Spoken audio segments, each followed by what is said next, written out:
we're just going to let the filmmakers talk about this movie because this is a really special event. They are alumni of this festival. Years ago, they opened up the Chicago Critics Film Festival with a really terrific movie called St. Francis that we were so honored to play then, and when we saw a new film from them at Sundance this year, it was the first to go on so many of our schedules, and we're so thankful and honored that we get to close out this festival with them, and we want to bring them to the stage right now, Alex Thompson and Kelly O'Sullivan.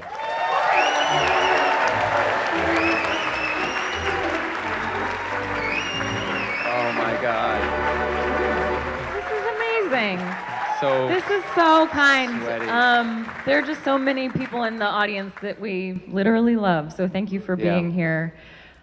Do you want to make your joke? And I'm not, Keith Kupfer, our lead actor, suggested I make the joke. Anyone in from out of town? That's about how I thought it would go. We're Thank so you. thankful to the festival for having us to be able to share this film that was made in Chicago with Chicago actors and a Chicago crew and Chicago producers and investors. It just means the absolute world to us. So for everybody who worked on the film and supported it, we're so happy to have this hometown premiere. Yeah.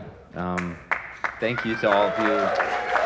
This is also, I will say that we edited the film after Sundance. We edited the film after South by. This is actually the first audience who will see the completely finished, absolutely buttoned up Ghostlight. And world premiere tonight. I'm so happy it's you. I'm so happy it's the Music Box. I'm so honored. If any of you in the audience were one of the half stars on Letterboxd, you're gonna love this so much better. Thank you. Thank you. Yeah, thank you. And we'll be here for the Q&A afterwards with a lot of our amazing cast. Yes. So please stick around and enjoy. You know, I was going to say this before we bring up everybody. Alex at the beginning was saying how this is like the world premiere of this version. You don't know how close you came to almost not seeing this version of it, because literally like a minute before we opened the doors, we were still ingesting this in the machine and into our system. So it is not because it was just finished, but just through a series of ridiculous things. Anyway, let's bring Alex and Kelly back up, and they can tell us who else is here.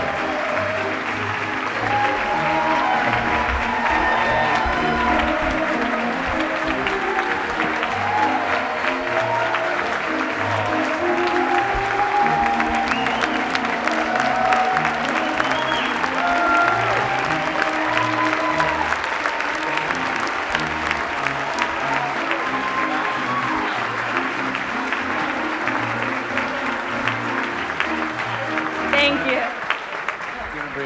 Yeah, and can we please bring up the Malin Kupfer family? Catherine, Tara, and Keith.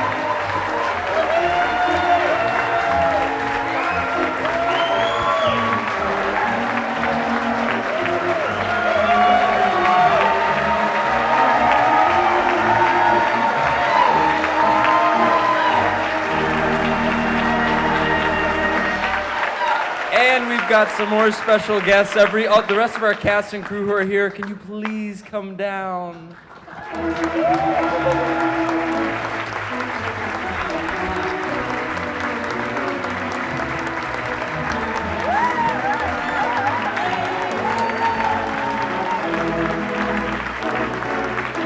This is a stage safety thing.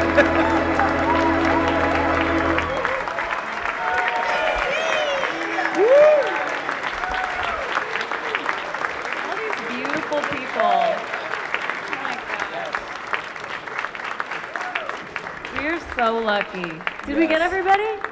And then anybody, this is a weird request, anybody else who had something to do with the movie, can you stay standing? And can everybody else, is that a weird thing to say? Yeah. Did we get everybody? Okay, thank you. Yes, thank you.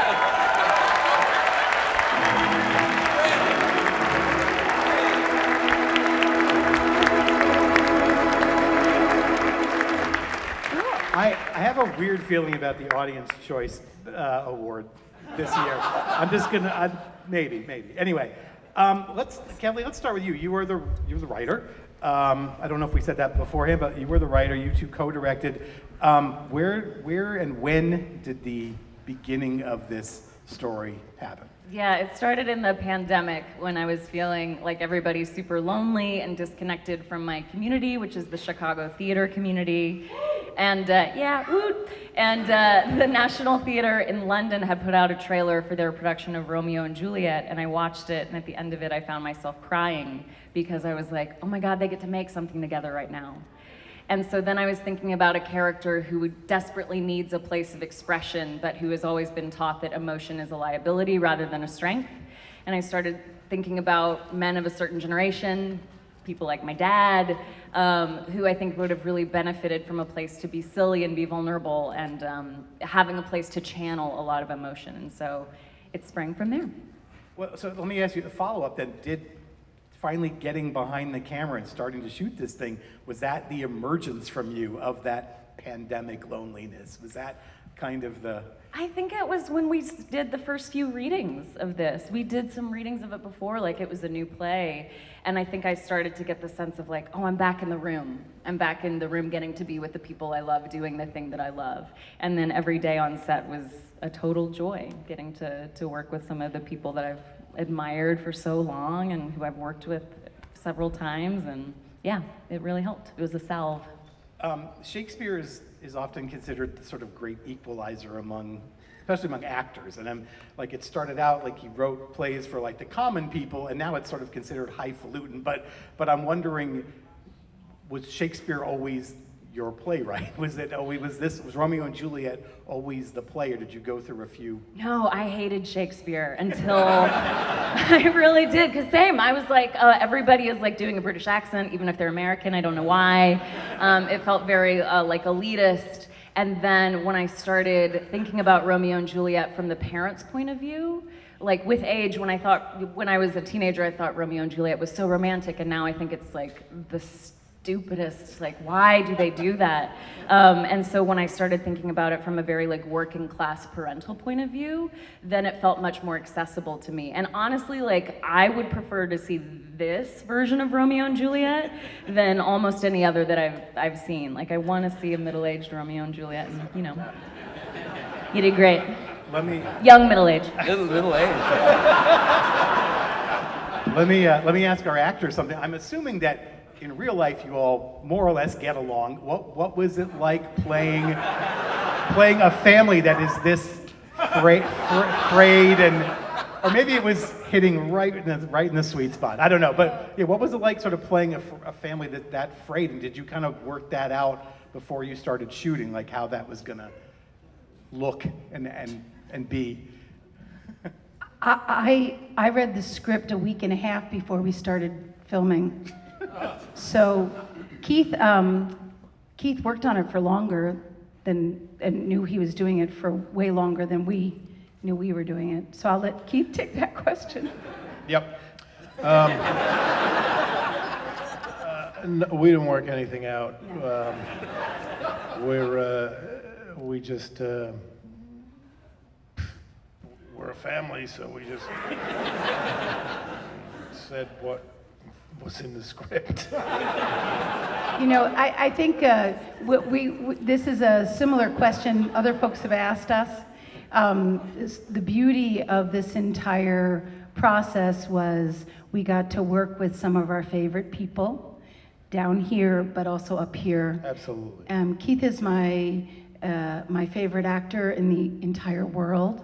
I fell in love with him watching him in a play. And whenever I get to be in a play with him, I fall in love with him all over again. And Catherine is equally delightful to share stage with or be on screen with.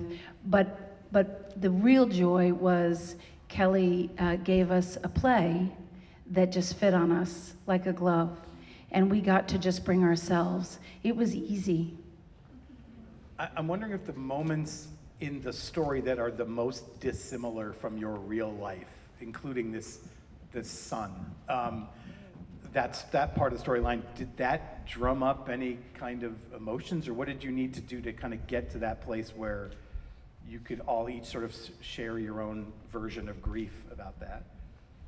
Well, I'm an only child. I don't have a brother or sister, so I had to pretend. And actually, well, I basically Act.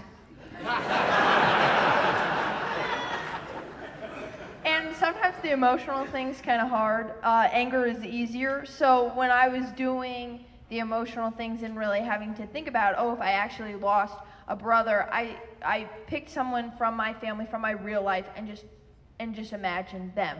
And I chose one of my cousins, and I think that was actually, yeah, pretty good. I'm the youngest in the family by a lot, so I think it worked out a lot good. Yeah.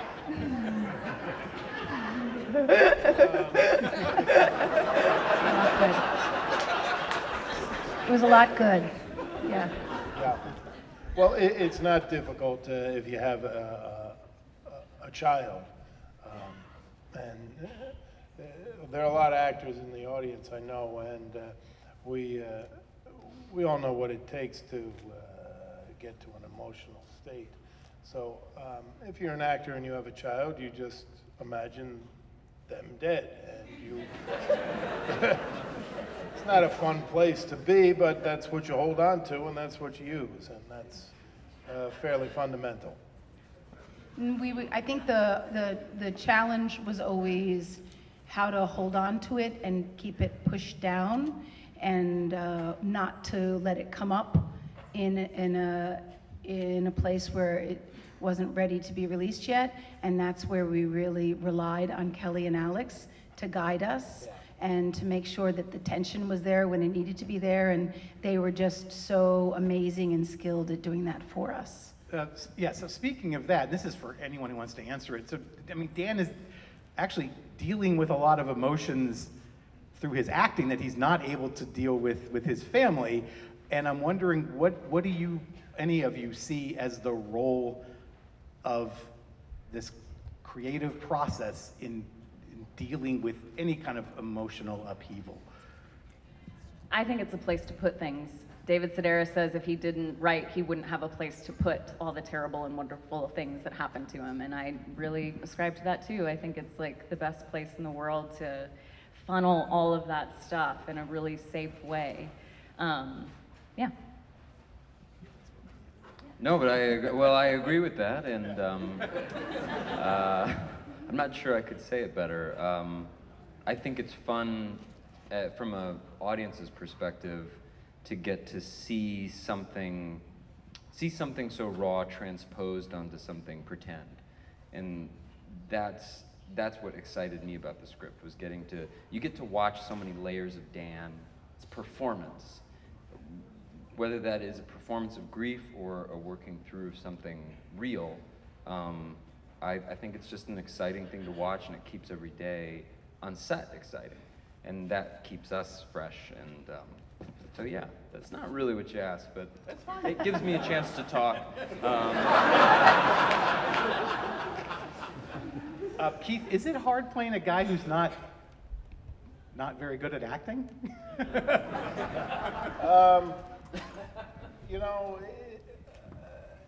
it's not that difficult, because the stuff I had to act as Dan was Shakespeare, and I'm not a Shakespearean actor, so it was easy in the sense that I felt already out of water with the text, so I just kind of used that as the starting point. I'm gonna throw some questions to you guys right after this. So, do you think live theater is a particularly perfect conduit for this kind of emotional expression and healing? Is that in particular more than maybe some other kinds of acting? Yes. Why is that? Yeah, why? Why do you think? Why do you think? Anyone? Probably because with live theater, the actors are, they're displaying raw emotion. When theater's really good and when it's really working, that's what happens. There's a connection but between the audience and what's going on stage. So whatever the audience is bringing to it that particular night, whatever their particular problems or trauma or failings are, if they can identify with what's going on stage, then there is I don't want to say healing, but there's a connection, and maybe some people in the audience take away something that they then use the next day or the next week or whatever. At its best. I mean, it doesn't always work like that, but that's what the goal is every night, that actors go out on stage and directors direct the plays and playwrights write the plays, that there is a human connection. And we all know that we've seen plays, we've been in plays, and that's the best thing. Whether it heals people or not, I don't know. Whether it changes people's minds, I don't know. But at its best, when it's working, that's the connection that happens. It's in real time. But I think more importantly, great stories and great storytelling in whatever medium offers that to audiences.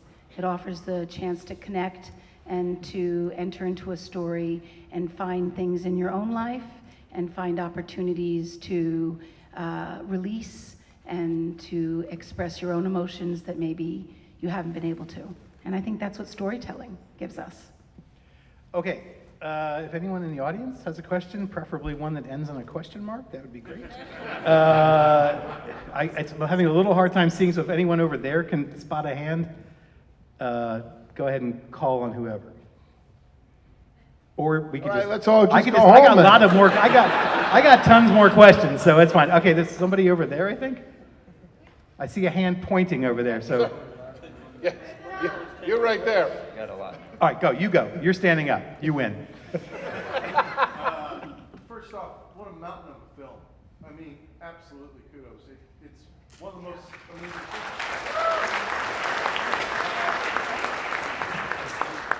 It's one of the most organic community films I've ever seen. It just came together because you used a real community. And it's not so much a question as it is, we're all artists. There's a lot of artists here, Chicago, here today. And we want to thank you. We want to thank you for putting this up. It shows.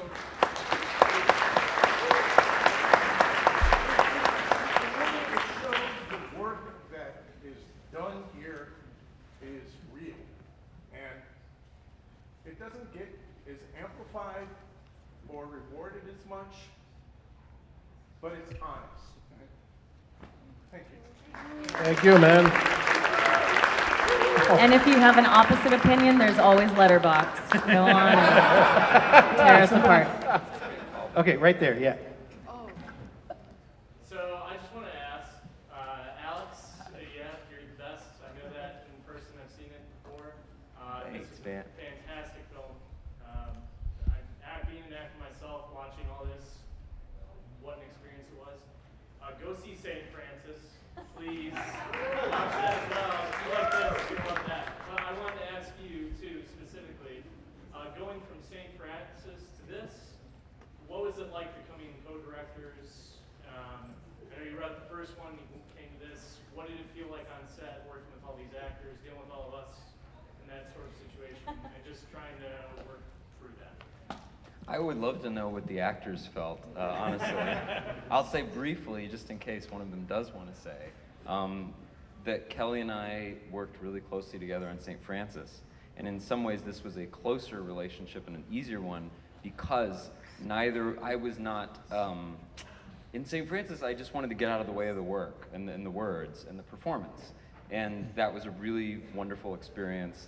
And in this, because we were co-directors, we had we were just one-to-one. So Kelly and I made sort of a loose rule that we would not compromise.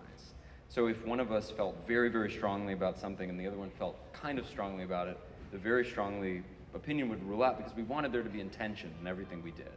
But it was just lovely. Being a director means being curious, and there were days when I'm sure you all could tell I was tired and Kelly was hopping up and giving great notes, and I could get one in at the end that made a difference, and there were days when Kelly had COVID. Other than that, she was a perfect director. Wait, Kelly, I was going to ask about this. Yeah, I want to hear about how you did keep directing. Yeah. I want to tell everybody. I was also 8 months pregnant and then got COVID and was quarantined to a car and had a monitor and a walkie-talkie that I was communicating to both Alex Wilson and Alex Thompson. And Alex Wilson knows I couldn't figure out what channel the walkie-talkie was on. It was a whole mess, but everybody was very kind about it and still took my notes. No, what really happened though, the experience that I had, you'll tell me if I'm wrong, it was that I would go up to the actors and it was all complicated blocking scenes. It was a ton of actors on stage, and I would turn on the walkie and Kelly's voice and her notes would come out and they'd be so simple and clear, and you could just see the actors, they were so relieved to have like direction that was clear and concise and to the point, and I thought, this is much better for me. It was lovely. All right, who else? Okay, okay, yeah, we're going with you, but I want some people in the back too. Okay, go ahead. I just want to acknowledge the Mount Rushmore of talent I'm seeing right here. I think I see Deanna Dunnigan, who played. Correct. I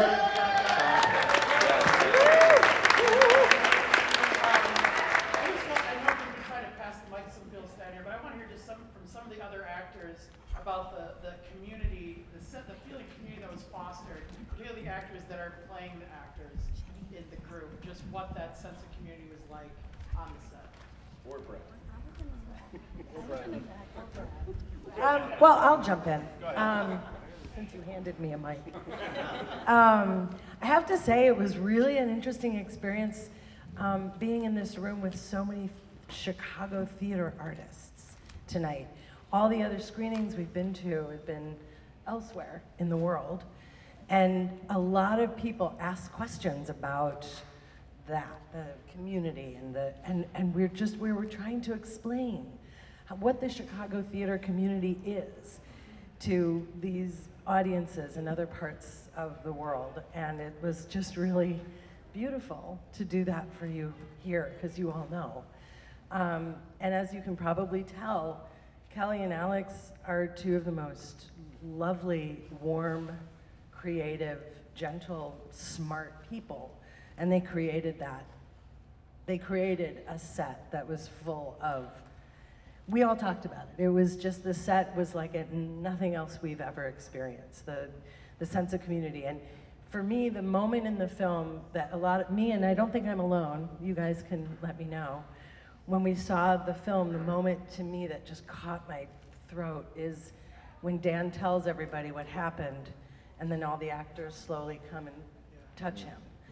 Because to me, that's the distillation of our community and why we love theater. Yes. I'll add a little bit to that. I guess I agree. I think Alex and Kelly are such great leaders and collaborators, and they built this great family. There's so much respect, admiration, and love for each other. Like, we either have worked with each other or have seen each other all over town in shows. And it is a great example of Chicago theater ensemble, community, safe space. The best example that, like, you know, that you could even ask for. So yeah, it was a joy. It was really easy to just have each other's back. We all care for each other and for the project so much. And we had incredible leaders just like guiding us and making the space so safe and easy for us to just be ourselves. So yeah, I'll say that. Yeah. You have a mic in your hand. Do you want to say anything? I wasn't in the Romeo and Juliet part. I played Christine.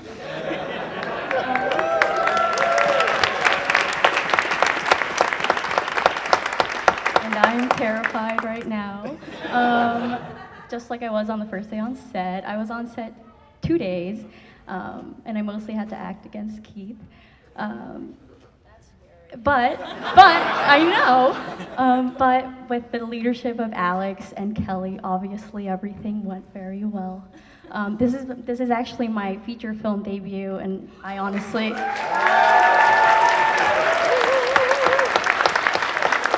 I probably honestly could not have hoped for a better way to do it. I think I'm done talking now. I think before the only actor that's not here is Dolly. So, and we should talk about her because she's coming off this amazing film, Triangle of Sadness, and right into your film. And how were you able? Was there time? Was there an effort made to sort of indoctrinate her into the family, because she kind of becomes like this other member of it? Yeah, it was interesting. I mean, Hannah, I have to call you out because. You know, Rita is like I would say like the leader of the theater troupe, and Dolly came in and did not have the same history with all of these lovely actors, and did not have the same history with Chicago. And though she did find out 1 week before shooting that there was no hair and makeup, and was very game, which feels very Chicago. But Hannah really took the role, the Lenora role, so seriously. Took Dolly under her wing. I mean, the first day was like when they first see the theater, right? And it was all this beautiful. Kelly had COVID. It was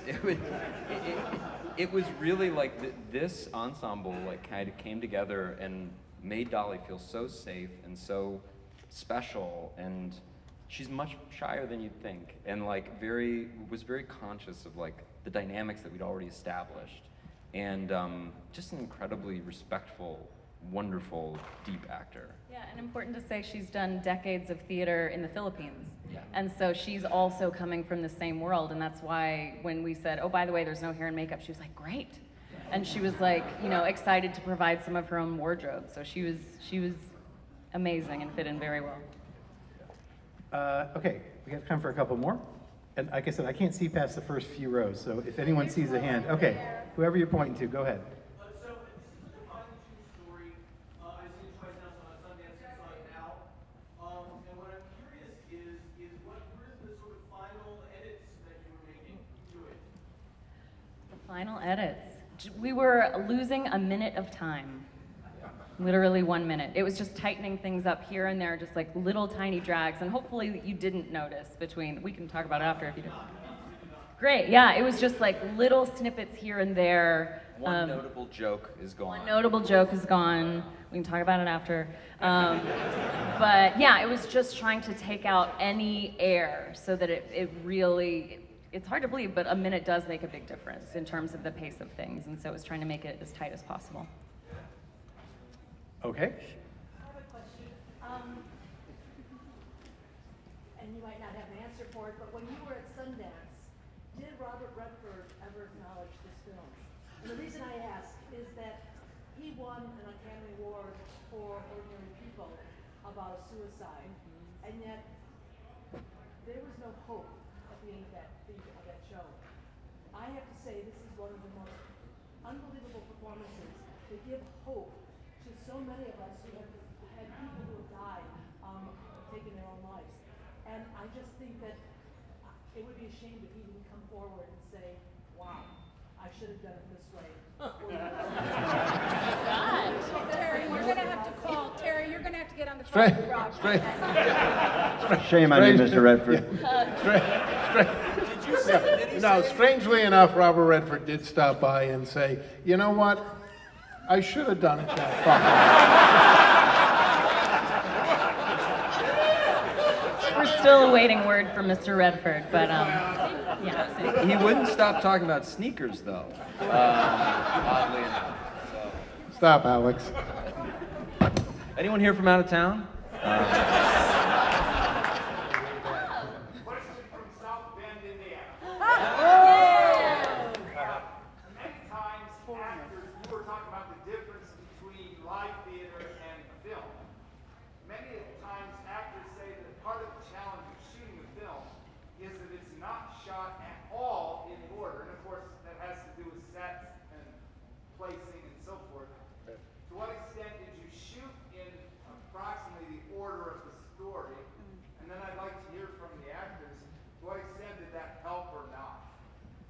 We did not shoot in order. The first week was just this family and Brad as the lawyer. And so in the first week, we got very scared because most of the joy and the fun comes from the theater troupe. And so we were like, oh no, this movie's so sad. It's so depressing. And then as we entered the theater world, it just became so much fun. But yeah, I would love to hear what it's like for you guys. The first stuff we shot was all in the house. The last shot of the movie was one of the first things we shot. It's interesting because unlike a play, you have the full play to get to where you have to be at the end. But Kelly and Alex were pretty good at, very good at explaining where we were in the story. So it's just plugging into that. But it can be difficult to follow the arc of your particular character or the story. It's very. Sure. Yeah. I'm done. Yeah, he's done. My mom is the CEO of her family. I am the She CEO informed us of the recently, family. so she likes to talk. Yeah. I am the CEO of the family. I think just to add to what Keith's saying, the script was really, really clean and really well written. And as long as you just paid attention to playing the scene that you were working on and focused on it, like, I'm gonna play this scene today, Kelly, I think Alex and Kelly would pretty much get what they needed, right? So it was just a very different approach. You weren't playing a whole play, you were playing a scene. So every day you went to work and you worked on that scene. Did having it out of order protect your family from this play? That is a great question. Dude, come on. we answered your first question.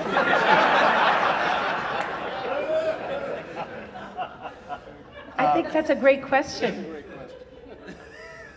It did. I bet it did, because you're not living in the whole story the whole time, right?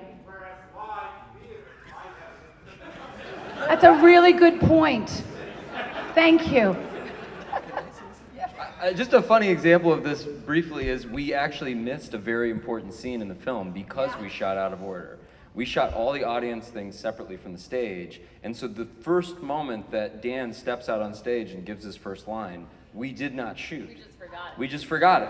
101A. And our editor texted, I think, because it was rather urgent, was like, did you cut this scene? And like, absolutely not. So we actually informed the high school that we had left some things behind and we needed to check it out. And we went there on Halloween. Catherine had... Yeah, Halloween, and actually my friend Alana, who I went trick-or-treating with, she's here today. And actually we went as Dorothy and the Wicked Witch, and I came in my Dorothy outfit to film, and then we were like, we didn't have anything or anything. No lights. We had no lights. No crew. We had So when Alma is dressed up as the biker, when she's first like, do you bite your thumb, sir? It's because it was the only costumes we had available. We had returned all the other costumes, so we were just like, all right, put that on. A lot of leather in that scene. Worked out. So the film opens in Chicago on June 14th. It will be playing here at the Music Box when it opens. So tell everybody to come see it here. And to everyone involved in Ghostlight, thank you so much for letting us watch the film and coming out to support it. Thank you guys for sticking around. Thank you for supporting the festival. Good evening. Thank you.